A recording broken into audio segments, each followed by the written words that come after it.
ધ્રુવી આવી છે. આવીશું ને હવે જવું છું. આઈને તો પેલા ખાઈ લીધું મસ્ત પનીર ટીકા. અમે પનીર અંગારા લાયા હતા તો ધ્રુવી એ ખાધું અને હવે અમે જઈએ છીએ બજાર શોપિંગ કરવા માટે. ધ્રુવી મહેસાણા થોડી શોપિંગ કરવા આવી છે.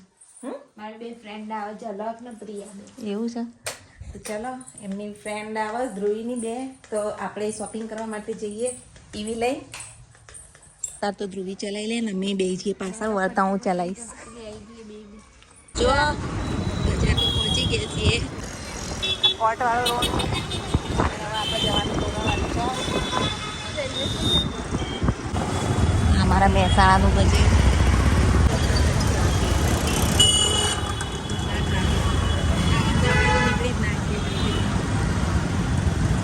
જો રેલવે સ્ટેશન રોડ અને આપણે જવાનું કરાવી ચોક.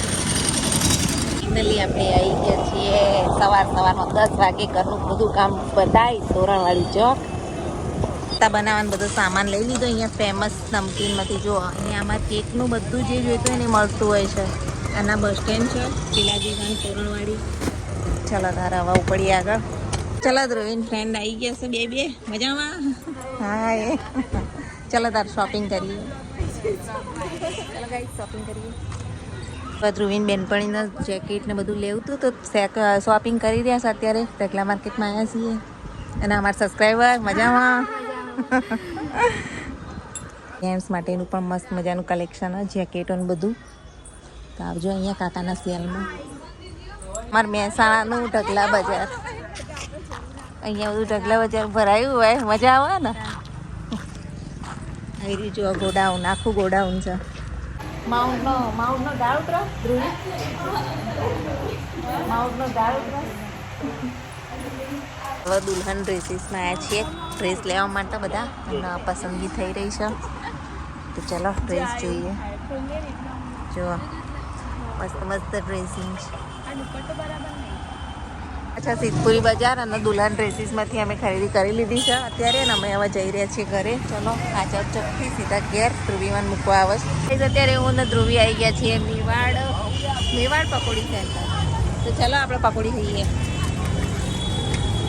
ગાઈસ નટવરલાલ જાદુગરનો શો આવ્યો છે તો જઈશું જવું પકોડી ખાય ને એને ત્યારે આપણે ખાઈએ પકોડી પહેલાંનું સ્ટાર્ટર. કેવી જ પહેલાં કહો પછી હું ખાઈશ. કમ્પ્લીટ.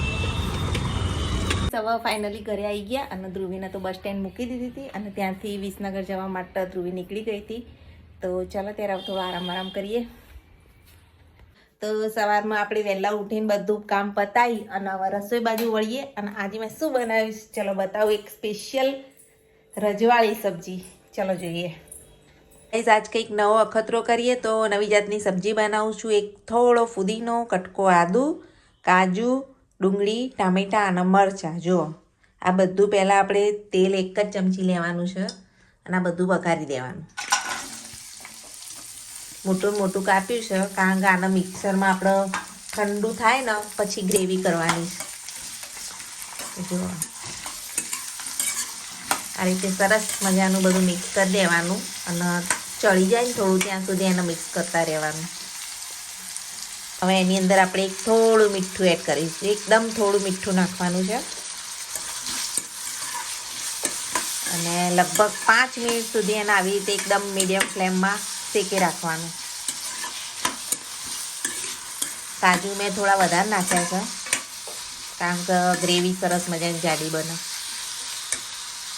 એક જ ટામેટું, 3 ડુંગળી, થોડા કાજુ, 2 મરચાં અને ફુદીનો 4-5 પત્તા અને આદુનો એકદમ નાનો ટુકડો. તો પણ આ સબ્જી જે છે ને 3 થી 4 જણા આરામથી ખાઈ શકે એવી મસ્ત બનશે.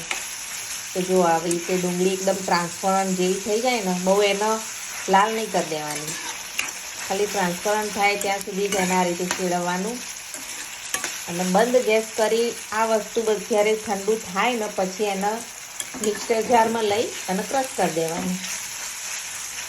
આ તો થઈ ગયું. આપણે ગેસ બંધ કરી દઈએ અને આને ઠંડુ એકદમ કરવાનું છે. તો ઠંડુ થવા અહીંયા મૂકી દઈએ અને ત્યાં સુધી આપણે દૂધી સામાન લઈએ ને દૂધીનું શાક બનાવીએ. તો 2 શાક બનાવવા પડે તો અહીંયા દૂધી વઘારી દીધી થઈ જવા આવીએ ને. અહીંયા જો આ ઠંડુ થઈ ગયું છે તો આપણે એના મિક્સર જારની અંદર ગ્રેવી કરી લઈએ. ચલો જુઓ, બધા બનાવજો આ સબ્જી, બહુ જ મજા આવશે. જુઓ મસ્ત ગ્રેવી રેડી થઈ ગઈ છે. એને એક વાટકામાં કાઢી લઈએ આપણે અને પછી આગળની પ્રોસેસ જોજો બધા.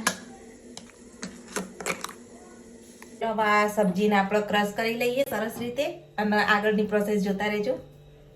જો હવે આપણે રી વઘાર કરીશું. એક વખત વઘારી અને મિક્સરમાં ક્રશ કરી દીધું હતું અને હવે ફરીથી એ જે ગ્રેવી છે, જુઓ આ ગ્રેવી, તો એ ગ્રેવીને રી વઘાર કરવાનું છે. તો અહીંયા આપણે 2 થી 3 ચમચા જેટલું ઓઇલ લઈ લીધું છે. તો ચલો બતાવું. જુઓ ચલો તેલ થઈ ગયું છે. હવે આપણે આ જે ગ્રેવી છે વઘાર દઈએ. સીધી ગ્રેવી જ વઘારવાની અને આ જે છે ને એમાં પાણી નાખીને લઈ લઈશું. તો આ છે સાઈ સબ્જી, એટલે વેસ્ટ ના જવી જોઈએ ગાઈસ. તો એને આપણે આવી રીતે રી વઘાર આપી દીધો. અને અમારા લીલા માસી આવ્યો છે. મજામાં? રાધા સ્વામી. તો આપણે મેરની સબ્જી એક બાજુ રેડી થઈ રહી છે. પછી પનીર નાખીશું. તો આ ચડતીઓ સુધી આપણે લીલા માસીને જમવા આપીએ. જો આવી રીતે બનાવવાનું.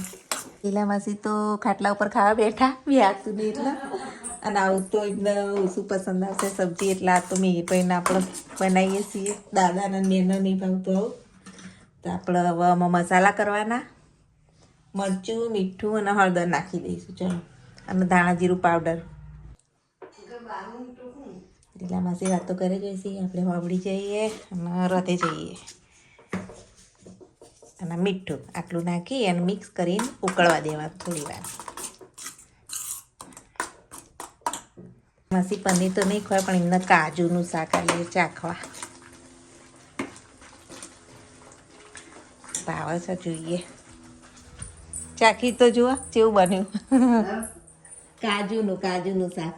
કાજુનું બનાવી? હા, કાજુની ગ્રેવી કરી અને બનાવી દઉં. પેલો ના હોય તમે રાખો. ભલે એ તો તમે ખાઈ રહ્યો એટલે લઈ મૂકો. તો હવે અંદર પનીર એડ કરી દેવાનું.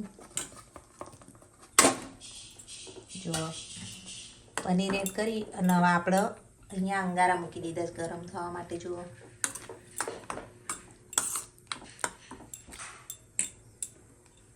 આવી રીતે અંગારા મૂકી દેવાના સળગાઈને, અને પછી એમાં નાખવાનું ઘી. જુઓ આવી રીતે ઢાંકી દેવાનું. તરત અંદર બધો ધુમાડો હોય ને અંદર સબ્જીમાં રહેવા દેવાનું. ભાઈ સ્કૂલથી આવી ગયા છે. શું નાખ્યું અંદર આજે? પેલા ટેસ્ટ કર. ટેસ્ટ કરીએ ગાઈસ. નિકુલ કુમારના જેવી જ બની ને સબ્જી. કાજુનો થોડો ટેસ્ટ આવે. ખબર પડી છે કાજુ નાખ્યું? અને તમને એમને કાજુ તમને ભાવતું નહીં ને? પણ આમાં તો મજા આવે. મજા આવી ને? હા, છોકરો ના ખાતો હોય ને તો આવી રીતે કાજુ નાખી અને બનાવી દેવાનું. જુઓ, અને ઉપર પેલા અંગારા વઘારની સ્મેલ આવે છે તને? મસ્ત આવે, હોટેલ જેવું લાગે. વાહ. ચલો ગાઈસ, તમે પણ ખાવા. આજે છે રવિવાર અને હું મિહિર અત્યારે બહાર જઈએ છીએ. મિહિરના પપ્પા એક મીટિંગમાં ગયા છે, તો એમને જમવાનું ત્યાં જ હતું. તો હું મિહિર બહાર જઈએ છીએ. દાદા જમી લીધું, નાસ્તો કરી લીધો. ચલો બહાર આપણે બજાર જવું સાચું. ચલો તો આપણે જઈએ. જો આગળ પછી વિચારીએ ક્યાં નાસ્તો બાસ્તો કરવા જવા. જ રવિવાર એટલે એન્જોય. મિહિર અત્યારે ડિસન્ટમાં આવ્યા છીએ અને ડિસન્ટમાંથી પેક કરીને ઘરે લઈ જઈશું. ઘેર લઈ જઈને ખાઈશું, કારણ કે અમે બંને એકલા છીએ. મિહિરભાઈ તો મેં એનું ડિસાઈડ કરું છું અને અમે અહીંયાથી પેકિંગ કરીને ઘરે લઈ જઈશું. શું લેવું છે? કરીએ શું લઈ જવું એ બે વેઇટ કરીએ છીએ. પાર્સલ પેકિંગ થાય ત્યાં સુધી પછી જઈએ ઘરે. અને કાંઈ પેકિંગ થઈ ગયું. હવે ઘરે જ જઈ અને ખાઈશું, કારણ કે એકલા છીએ એટલે હોટલમાં ખાવાનું મન થતું નહીં એકલા. એટલે હું મિહિર અહીંયાથી પેકિંગ કરીને ઘરે લઈ જઈને પછી ખાઈશું. જુઓ મિહિર ટ્યુશન છે કે આટલા આવે છે, તો એ ચાલુ કરી દીધું. મિહિરભાઈએ હાલો આપણે બેસી જઈએ. મસ્ત મજાનું પનીર ટિક્કા. મિહિરભાઈ તો આ મિહિર આ ભાવે છે. આપણે તો સાદી રોટલી બનાવીને ગયા હતા દાદા, અને અમે તો દાદાએ શાક ખાધું, ઘરે બનાવ્યું હતું એ ફુલાવર રીંગણ. ચલો ત્યારે ગાઈસ ખાઈ લઈએ. અને તમારે પણ ખાવું હોય ચલો. ગાઈસ અમે તો આયા હતા ગોલુન ઘેર આટો મારતા. એ ગોલું આવું જેમ બે બોલજે જેમ બે કે ટીટીટ તાર બેવું હે આવું અમારી જોડે ચાલ જો બાય. મસ્તી ખોર હા ચલો આવજો હો. જય શ્રી કૃષ્ણ. જય શ્રી કૃષ્ણ આ જે બ્રિજ છે વિસનગર વાળો બ્રિજ છે તમે જુઓ અને રામોસરા થઈને વિસનગર બ્રિજ ક્રોસ કરીને હવે જઈ રહ્યા છીએ અમે ઘરે. મીરભાઈ મજા આવે છે ને હવે કાલ તો જવાનું સ્કૂલ એક્ટિવા લઈને હો. તો કાલ તો મીરભાઈ જશે લઈને કારણ કે અંકલ આવવાના નહીં. તો ચાલો ત્યારે હવે આપણે ઘરે પહોંચીએ. ઘરે આવી ગયા છીએ તો આજનો બ્લોગ અહીંયા એન્ડ કરીએ છીએ. બ્લોગ ગમે તો લાઈક છે સબસ્ક્રાઈબ જરૂરથી કરજો. Thanks for watching my blog. Bye. જય માતાજી. મને બીવડાવશ.